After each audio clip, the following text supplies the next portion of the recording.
naam is Paul de Tooy en ons is vandag hier op Savannah Gameville.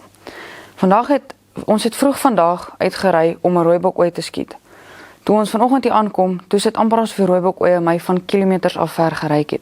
Ons kon net nie 'n skoot inkry nie. Elke keer as ons naby kom en ek stel op en ek sit my kruishare op 'n skoot, hardloop hulle net weg. Toe naderhand word ons mismoedig en ons kom terug lodge toe. Toe na so 10 minute besluit ons gaan op 'n spot en stalk gaan. Toe loop ons af met die grondpad en ons kom op 'n trop rooibokke af.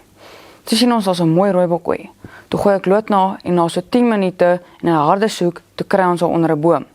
Baie dankie vir oom Gys Spitzer dat hy my toegelaat het om 'n rooibok op sy plaas te skiet.